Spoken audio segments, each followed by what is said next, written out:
So doesn't Romans chapter 1, verses 26 and 27 clearly condemn any and all forms of same-gender relationships and sexuality? That's the question I want to jump into today. So welcome to Table Talk, where each week I unpack ideas and insights from Christian theology and spirituality that help you become a more thoughtful, calm, and just a downright wonderful human being.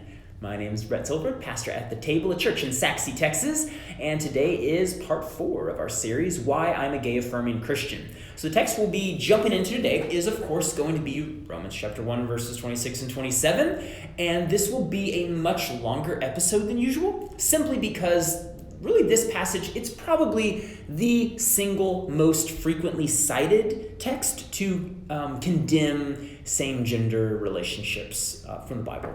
And so I really want to do it justice, spend some time on it. Now, before we read that text, let me just say, kind of a caveat, I have drawn very heavily from the work of James Brownson in his book, Bible, Gender, Sexuality, as well as a number of online lectures he has posted, which you can easily find by searching YouTube for James Brownson, that's spelled with 2 O's, and then just search James Brownson Romans 1. And you'll find lots of material, and just to name very clearly, I'm not a scholar doing original research here. I'm reading the smart people, trying to digest their ideas, and then delivering them to you. So it's kind of a gross metaphor, digest. Anyway, all right. So let's start here in verse 26, Romans chapter 1. It says this. Because of this, God gave them over to shameful lusts. Even their women exchanged natural sexual relations for unnatural ones. In the same way, the men also abandoned natural relations with women and were inflamed with lust for one another. Men committed shameful acts with other men and received in themselves the due penalty for their error. Again, Romans 1, 26 and 27. Now, as I've mentioned before, when dealing with a text like this, the key question we have to ask is not merely what the Bible says, but why it says what it says. In other words, we have to discern the underlying moral logic of the passage in order to understand how it might apply today. So in a series of lectures on this passage, James Brownson, he unpacks Romans, he covers verses 18 through 28, and he names a variety of concerns the Apostle Paul had that really help point out the moral logic underpinning this passage. All right, so I want to go through and name these. First, Paul is clearly concerned with impurity. Verse 24, which of course came just before the verses I began with, verse 26, 24, 26, yep. It mentions this explicitly. But I do want you to notice, though, throughout the passage, and here I have the broader context of verses 18 through 28 in mind, which you can look up and read for yourself later, that Paul, he really is talking about the internal disposition of a person. Paul says things like their foolish hearts were darkened and that they had, quote, sinful desires that eventually led to like a form of sexual acting out. However, 13 chapters later, in Romans chapter 14, verse 14, Paul names that it's less, though, an outward act that is either pure or impure, and it's more about the motive of the heart. In fact, he says that, quote, nothing is unclean for you if you don't believe it is unclean. So this is really central to the moral logic of not only Paul, but the entire New Testament, especially Jesus. For example, think of Jesus' teaching in Mark chapter 7, verses 15 to 23, where he describes how all evils arise from within and how it's the heart that defiles, not a thing, like an outward thing, right? So it's not an outward form of a behavior or a food or whatever. Primarily it's an inner disposition that is the problem. So this is why throughout Romans 1, Paul's primary concern is the internal disposition, this lack of restraint, this sort of internal moral compass that knows no boundaries. So James Brownson, he names that it's precisely that quality that makes the actions impure. All right, so that's the first thing we've got to understand to get at the moral logic, is that Paul is very concerned with impurity. Second, Paul's concerned with lust and with passion. Verses 26 and 27 both describe and talk about shameful lusts and how the men were inflamed with, quote, lust for one another. The idea in the ancient world was that to be controlled by lust, or what they called passion, which is, they use the term differently than we do today. Now that's like an awesome thing, like follow your passion. They didn't think of it like that. It was sort of passion and lust, sort of similar.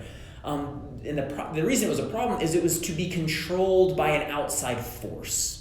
For example, there are quotes from the Stoic philosopher Cicero and a Christian church father named Chrysostom, that describe the lust and passion of pederasty, that's man-boy love, in this way.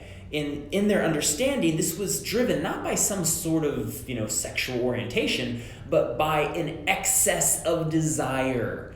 Brownson also believes that it's likely that Paul has the Roman Emperor Caligula in mind. Caligula was just a downright evil person. He would rape women, he would even rape men, and then he would go back to a dinner party and then talk about how they performed. It was awful. He's an awful person.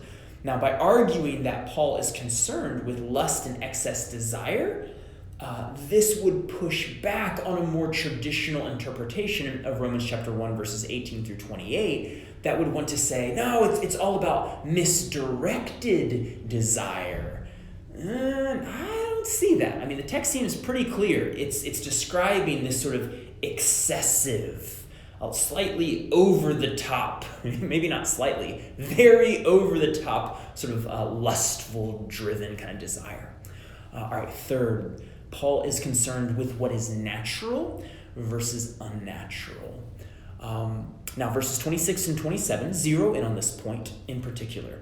And in many ways, this is the linchpin of most, not all, but most traditionalist arguments that utilize Romans 1 to push back on a gay-affirming position. So I'm going to take quite a bit of time with this. In fact, this will have sort of its own subpoints.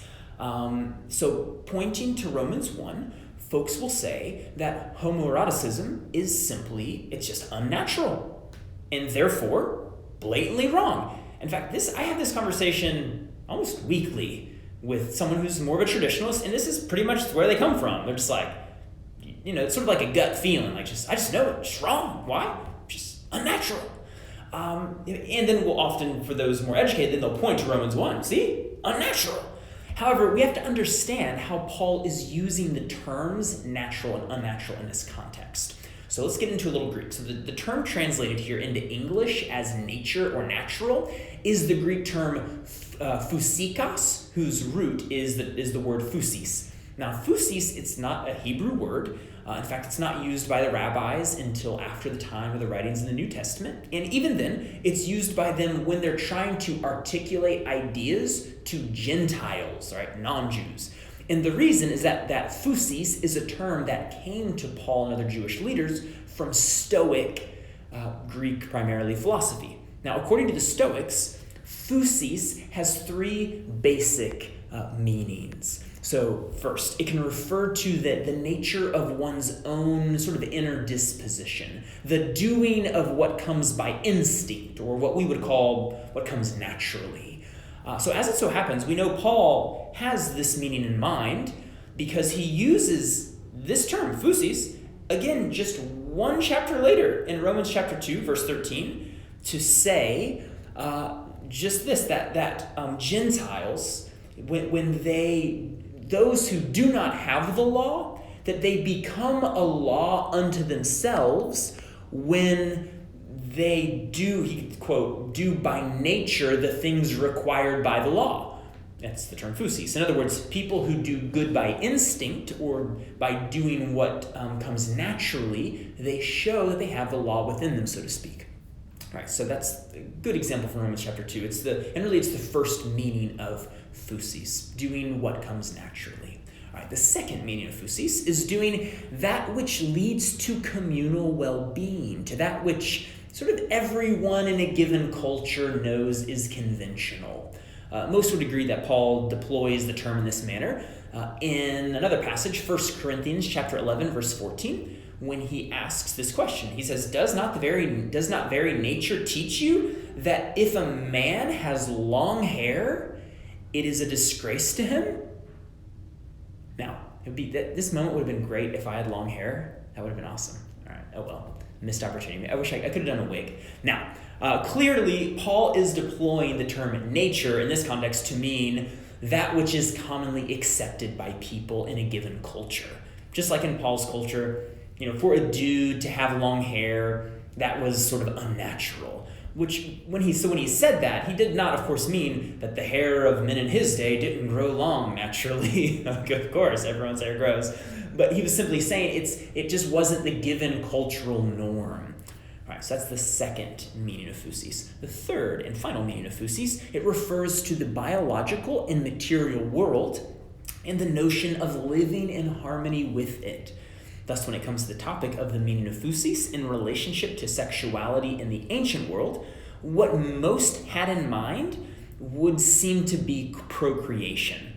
For example, the great Hellenistic Jewish philosopher Philo, he wrote, "And let the man who is devoted to the love of boys," again, this is more evidence that most homoerotic behavior in the ancient world was man-boy love. All right, set that aside.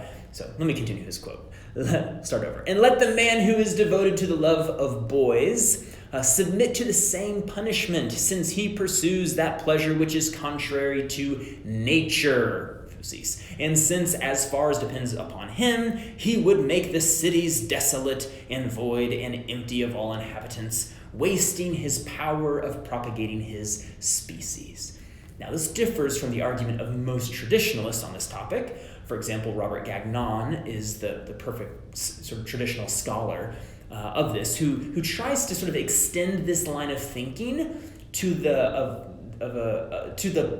plumbing doesn't fit argument, to put it sort of crudely, when he writes that the complementarity of the anatomical parts for mutual stimulation, this is sort of a loose quote from Gagnon, and so he kind of tries to say, see, this is what it's talking about, the parts don't fit, But in the ancient world, that appeal is honestly never made.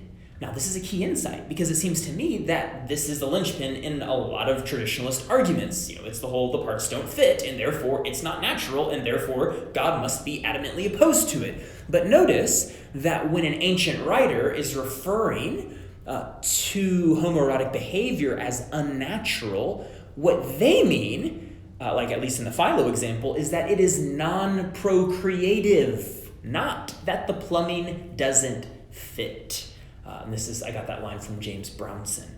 Now, what Brownson goes on to point out is that revisionists tend to focus on the first and second meanings of physis that I talked about above, while traditionalists emphasize the third meaning. While in the Stoic vision, they're actually trying to bring all three together. However, as modern believers, what we have to begin to integrate into our own position is, I think, new data that we now have that inform how we interpret all 3 points and all three meanings. You see, on the meaning of physis for the individual, right, it's essential, and what comes naturally, it's essential that we understand the data that is now commonly known that, in fact, sexual orientation is something deeply biological and therefore difficult, if not impossible, to change. For example, numerous studies done in the last 50 years point to certain genetic, hormonal, and biological influences that determine, or at least influence, a person's sexual orientation. This means that what comes naturally to an LGBT person is different than someone who is heterosexual.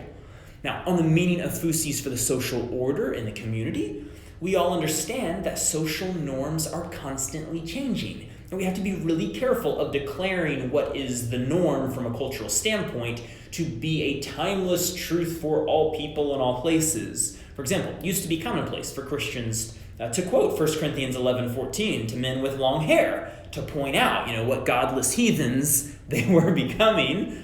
But think about it. Today, if someone tried to preach that passage in a sermon in most churches, it just wouldn't be that compelling. In other words, what is natural for one community or culture is not for another. Finally, on the meaning of physis for the natural order.